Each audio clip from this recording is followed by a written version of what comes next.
All right, you lot. Welcome to some mathematics. We're gonna do some revision sessions, hopefully by video, because there's no way that I think we're gonna get through all the sessions that we want to get through in person. So we're gonna do a session today on cumulative frequency. Now, assuming that you've got your sheets on cumulative frequency in front of you, and I'm kind of assuming that maybe you'll have gone through some of them yourselves. So let's kick off. I'm sort of assuming certain things that we already know. I'm assuming that we know that there are three different types of averages that we can take. The simple type of averages, the mean, is where you sum all of the elements within your data set and you divide by how many you have. That's sometimes given to you by this formula, sigma x divided by n. Sigma x is a fancy symbol for saying you sum up. The sigma sign is the sum sign. If you've used Microsoft Excel, you'll have seen the sum for the summing up, and we sometimes call the mean x bar. The median is the middle position, the middle number in some data.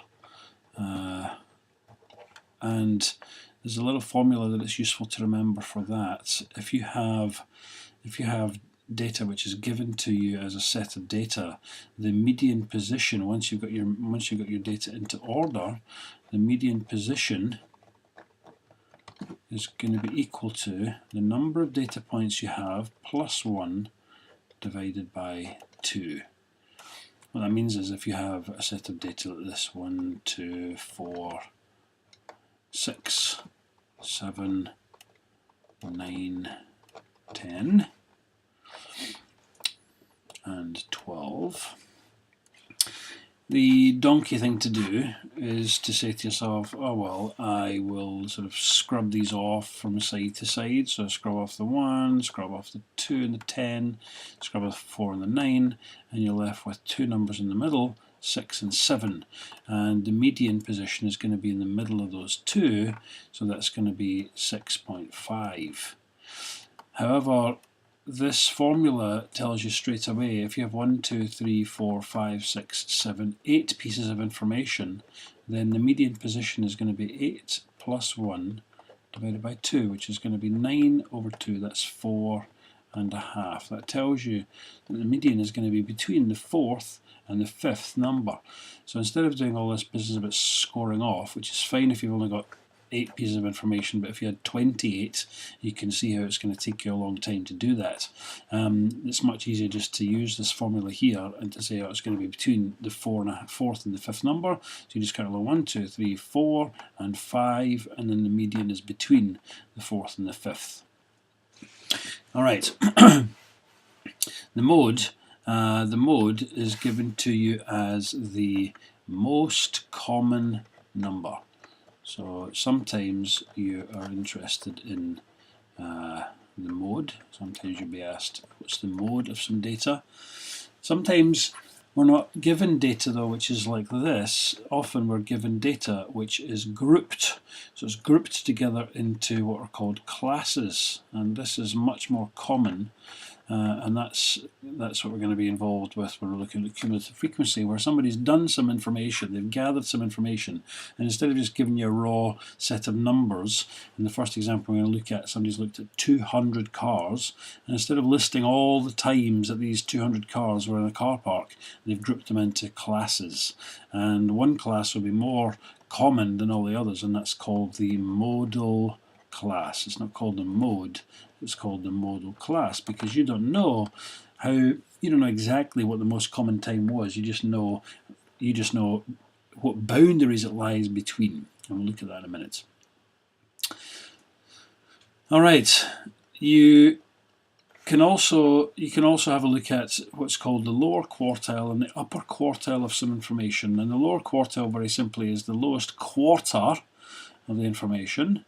The boundary point between the lowest quarter and the upper quartile is the the upper quarter. So we've got the lower quartile here and the upper quartile, and as I say, that splits the data into quarters. And you can see here, if I put a box around 1 and 2, and I put a box around 4 and 6, and I put a box around 7 and 9, and 10 and 12, you will see that I've split the data into quarters. The median we said was between 6 and 7. The lower quartile is going to be here. The lower quartile is between this 2 and 4, so it's going to be 3. That's the lower quartile, so I can just put LQ. And here, the upper quartile is going to be between 9 and 10. So the upper quartile is going to be 9.5. Now again, when we come to classes where things have already been grouped together for us, it becomes a little bit more sneaky to work out things like this. And that is why we use what's called cumulative frequency. And I'm going to explain how that works just in a minute. So I'm just going to rub all this stuff off, and then I'm going to bring up. Hold on, sorry, just hold on a wee second. Thank you. I'm just going to rub this stuff off, and I'm going to bring up the start of the sheet that I gave you. So we're going to look at question number 1. All right. Okay. Here we are. So question 1 starts off. If I can just get it to hold on. Oh, that's not helpful. Oh my word. All right, that's not going to work, is it? It's not helpful at all. Alright, let's just give me a second. Hey, let's just look at that. Let's just clear that. Right, okay. We'll just go without it. Alright, if you're looking at question number 1, you'll see that it is a cumulative frequency graph, or a cumulative frequency table to do with the number of time that somebody spent in a car park. So I'm just going to very, very quickly write this down. And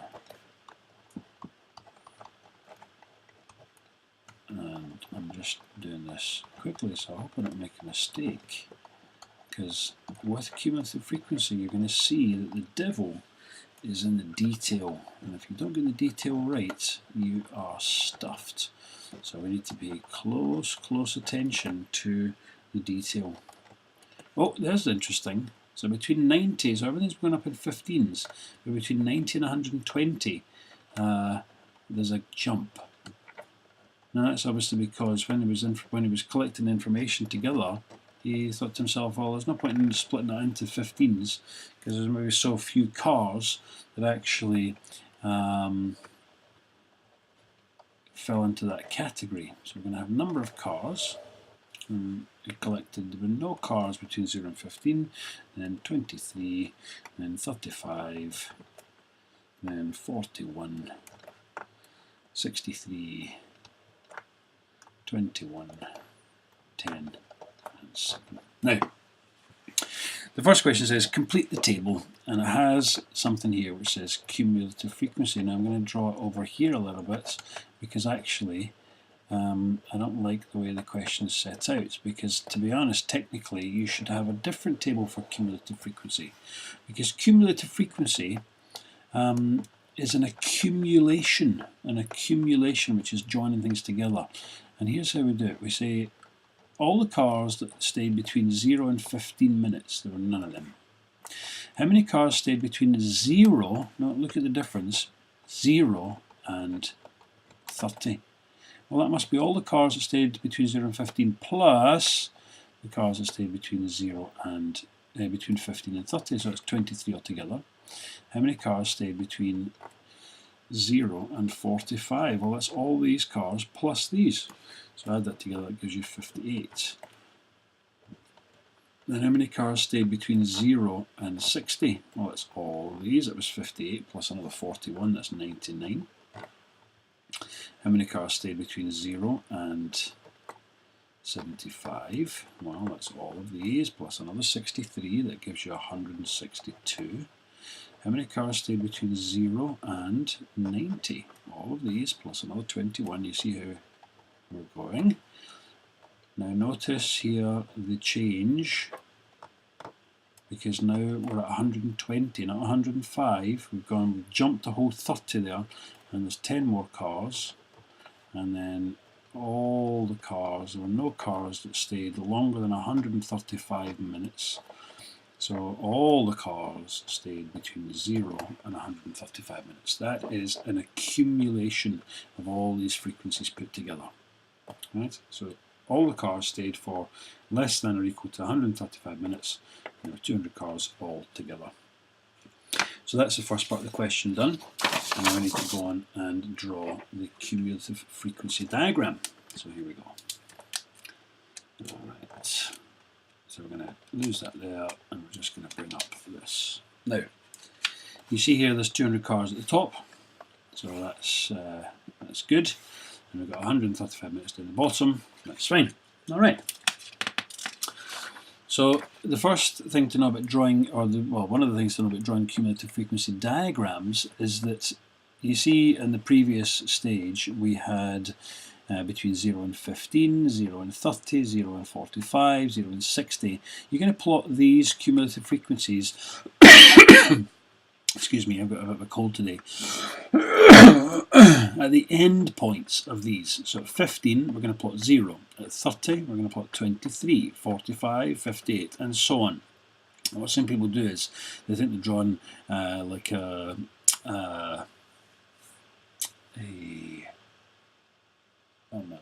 frequency polygon, so they draw them in the middle. That's not what to do. You draw them at the end points. So I'll show you what I mean just right now. Right. So the first point was 15, 0 there. The next point was 30 minutes, and there were 23 of those. Now watch the scale. This scale is sneaky. Look at that. These squares count for 10. There's 10 units, there's 10 little squares between here and here. It's going for 15 minutes. So that means that each one of these squares must be 1.5 minutes. Right? So each one of these wee squares is 1.5 minutes. And up the side here, each one of these little squares must count for 2 cars, because 10 of them count for 20. So you need to be careful with your scales. Up to 30, and just between the first and the second line. And then 45, there was 58 cars, so that's just right there. 60, there were 99 cars, so it's just shy of 100.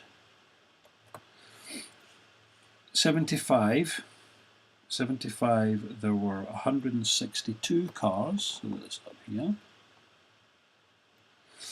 90, there was 183 cars, I believe.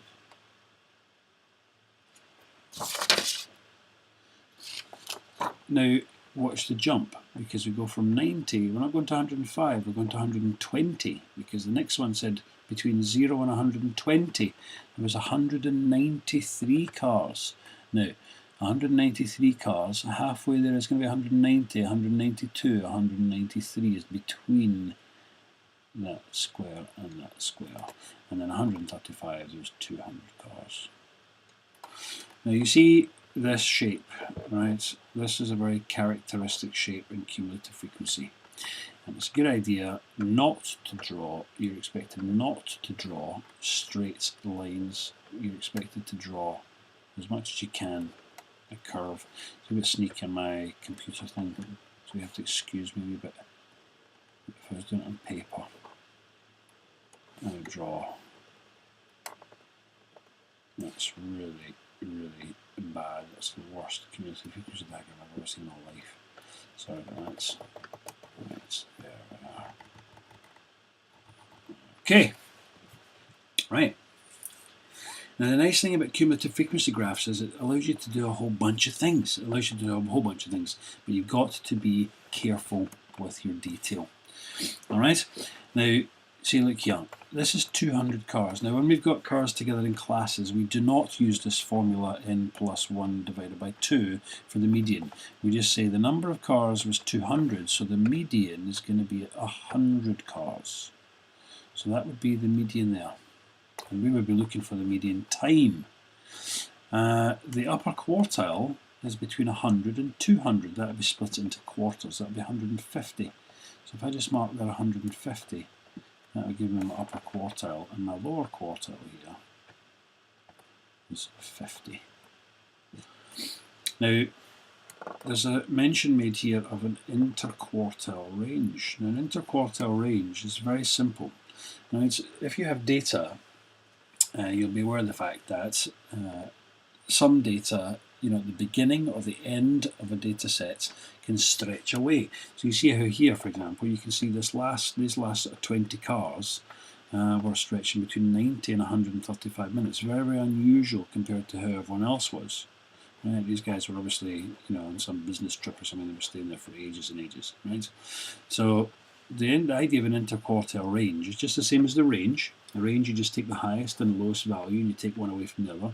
The interquartile range just says, let's find the upper quartile, let's find the lower quartile, and let's take the range of values between there, now, because that cuts off the extremes at either end. So with a ruler, now this, it always says estimate, because everyone's interquartile range and all the rest of it will be slightly different from other people's, because we're just using our own sketch, and we've drawn the sketch by hand. So I always suggest that you just take a ruler and you draw straight along to where you're going to cut the graph, and then you take your ruler from here straight down and straight to there. And you do the same here. And it's nice to have a different colour or something if you can. There you go. Right, so I'm ready to read off what the interquartile rate, or what the upper quartile is, and the lower quartile. So I'll write on here, lower quartile is equal to, now you see here, it's just 2 squares down from 45. I said every square was 1.5, so 2 squares is 3, so 2 squares down would give me 42. So that means that a quarter of the cars stayed for less than 42 minutes, and 3/4 of the cars stayed for more than 42 minutes. Now I'll find the upper quartile. The upper quartile is equal to this one, and that, you see, is just 1, 2, 3 squares down from 75. Now if 1 square is 1.5, then 3 squares will be 4.5. That must be 70.5. As I say, the interquartile range, IQR, the interquartile range is just the same as the range. The highest value, take away the lowest value, so it will be 70.5 minus 42, and you can use your calculator or you can do some arithmetic or whatever you want to do.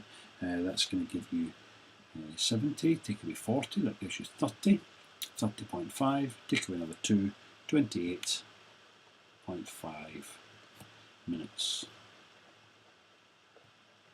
Right, that's your interquartile range. Now the next question says, which I'm not going to bring up because I don't need to, it's easier if you just look at it in your sheets. It says the owners of the car park think that about 2/3 of the cars are parked for between 40 and 80 minutes. Are they correct or not? So I'm using a different colour, and I hope you're able to see this okay. So the owners of the car park think that about 3/4 of the cars are parked between 40 and 80 minutes. So first of all, we need to find 80 minutes and 40 minutes. And it's not that easy because, as I said, each of these is 1.5 minutes. So if I count from 75, that's 76.5, 78, 79.5, 80. So that's the 80 is here. And I'm just going to, sorry, my apologies, I didn't mean to do that. I need to draw a straight line, so my apologies. Here we are. Straight up to the graph, and I use my ruler for this, and go straight up, right, and I'm going to go from here where it cuts the graph along to there, and then I'm going to find 40, that was 42, so we're just doing an estimation, but an estimation doesn't mean you need to do something shabby. An estimation means you need to just do the best you possibly can, knowing that it's not going to be perfect. Right. Now, what's this telling us here? Right, this number here, what is this number here? 160, 170, 172. Right? That tells us that 172 cars stayed for less than 80 minutes. So 172 cars stayed less than 80 minutes. And then down here, what's this number here? 40, 42, 44, 46. And then right here, 46. 46 cars stayed for less than 40 minutes. So you see how when we're reading off here, it's always telling us that less than, more than, right? So 46 cars stayed for less than 40 minutes. So how many cars stayed between 40 and 80? Well, it must be the difference between these two. So you can say therefore, 172 minus 46, which is equal to what? 172 minus 46. 172 minus 46, 172 minus 46 is equal to 126 cars. 126 cars stayed between 40 and 60 and 80 minutes. Now the owner said that 2/3, that was 2/3. Well, all we need to figure out then, if it's 2/3 of that, is to do 126 out of 200. 126 divided by 200 is equal to 0.63. And what's 2/3? It's 0.66. So I would say then that they were indeed correct. That yes, do Pete's results support this? The question says, do Pete's results support this? You would say yes. You write down this here, you write down 126 cars stay between there and there, so that equals roughly 0.63, which is roughly the same as 2/3. And that's the answers to question number 1. Now the detail there is important, alright, the detail is important, the scale is important, taking care, drawing things with rulers, and we'll come back to it later. Alright, let's move on to question 3. No, right, here we are, right. Question number 3. 60 people were tested for the reaction times, and the results are given in the table below. So you've got your table there. And again, they haven't drawn in what the cumulative frequencies are. So we're going to just put in here, I'll just put in here CF, the cumulative frequency. And we're going to assume, I'm not going to draw it this time because I'm fairly short for space, but we're going to assume that we've got 0.2 to 0.3, that's 18. And then 0.2 to 0.4. Add that on, that's 43, so that's 18 plus 25. And the next one's going to be 0.2 to 0.5, that's plus another 9, that's 52. Plus another 5 is 57. Plus another 2 is 59. And plus 1 is 60. And we just double check, yeah, it told us it was going to be 60, and we've got 60 here. So we're on the right lines. Alright. 3, 4, 5, 6, 7, 8. No strange changes in the boundaries this time, so we can just go straight up here, no problem. Right, so just do a wee quick, see how I just do a wee quick check. Right, so no one got less than 0.2, but 18 people got between 0.2 and 0.3, so we got to the end, 0.3, and we plot up here at 18. Then at 0.4, we plot 43. 43 is 41, 42, 43. Then at 0.5 we plot 52, that's there, sorry. And then at 0.6 we plot 57, which is here. And at 0.7 we plot 59, and at 0.8 we plot 60. Now, you see here we've got a really nice curve coming in here. Let's see if I can get this curve looking a little bit better than I did last time. There we go. Right. Use your diagram to estimate the median reaction time. Well, the median, we said, was halfway up. So here, halfway up is 30. That's the median there. So I'm going to draw a straight line from 30 along to my graph. And where it touches, I'm going to come from there, down, straight on down, and I'm going to read off my results from there, which is going to be a 0. Now watch this scale here. Watch this scale here. This is going from 0.20, so this should be 0.21, 0.22, 0.23, etc. So this is going to be 0.33, that's 0.33. Right, so the median time is going to be 0.33. How many people had a reaction time between 0.25 and 0.55 seconds? Right, okay, well, let's just mark here. 0.25 is slap bang between 0.2 and 0.3, and 0.55 is slap bang between 0.5 and 0.6. You take your ruler and you mark a straight line up, and you mark a straight line up there. Right, and then you take your ruler from here and you come straight along to where the graph is, and you take your ruler from here and you come straight along. Right, and this here looks to me like it's 54, and this here looks to me like it's 7. Now what's that telling us? Well, it's telling us that 54 people had reaction time less than 0.55